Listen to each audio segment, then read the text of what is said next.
morning, YouTube viewers and subscribers. You know, one of the things that helps keep my channel going is awesome members, friends, and subscribers like John, Mark, Jay, Reese. Holy cow, the list goes on and on. Well, today I've got an engine to show you that is from a friend of mine, Mark. In fact, he's the same fellow that I just made the trade with, where I got the Connolly engine and he got one of my engines. And that engine is one that I've never featured before, and I'm pretty excited about it because A, it's a 4-stroke engine, and B, it's an OS. And this is the engine. It's an OS FS-70 Ultimate engine. Now, this is an engine I think I've had some people comment on and say, hey, if you ever get your hands on one of these things, give it a shot. So here's my chance. Like I said, this is not my engine. This is Mark's engine that he's so graciously allowing me to feature on my channel and do a few runs with. So let's open this box up and see what's going on in here. Now, he told me, now this is an incredibly expensive engine, which is also extinct, by the way. They don't make this series anymore for whatever reason, but that's a whole different topic. This engine, as most modern OSs are very expensive, but Mark, he scored this fantastic deal. He told me the details of it, and I'm like, hey, thumbs up, Mark, that was a good score. Because he didn't come close to paying what the retail price was.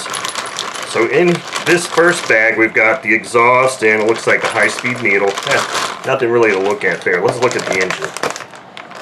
And I think it's funny how OS is putting, you know, the more modern OSs, they're putting their engines in bags like this. I think they used to have foam and stuff like that. But anyway, let's zoom in here a bit so I can get a closer look at this beautiful engine.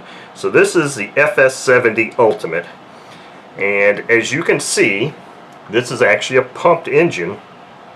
One of very few pumped engines I've ever run. In fact, I had another 120 pumped engine a year or so ago, but it was really old and I don't think the pump was functional on it.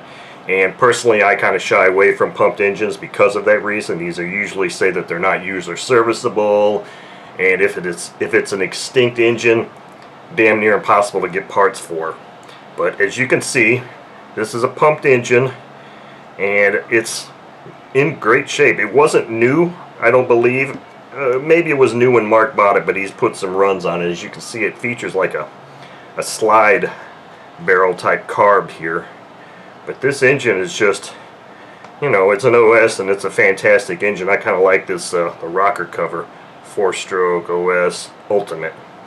So I'm gonna look at the manual, and from what the manual tells me, this inlet here is connected right where it should be. This is the outlet of the pump to the carb, and I believe, I'm not looking at the manual right now, I believe, well, I'll put a picture of the manual up and it explains the setup for these. I think this one is maybe just an open air vent, and one's the inlet, one's I think this one pressurizes the fuel tank, and this is inlet from the tank, I believe. But anyway, so look forward to seeing some runs with this engine, various fuels, props, maybe even some static thrust. So again, thank you very much, Mark, for this opportunity to show this engine, because it's going to be really fun and I'm excited about it. So let me shut up and get this thing ready to go. I've got a brand new Dubro fuel tank here that probably got from Brandon or something, one of these freebie things that I get from Brandon. 10-ounce tank, so I'm going to put a whole brand new fuel tank together specifically for this to make sure I've got a nice clean tank and all that good stuff. So anyway, let's look for some runs upcoming on this engine.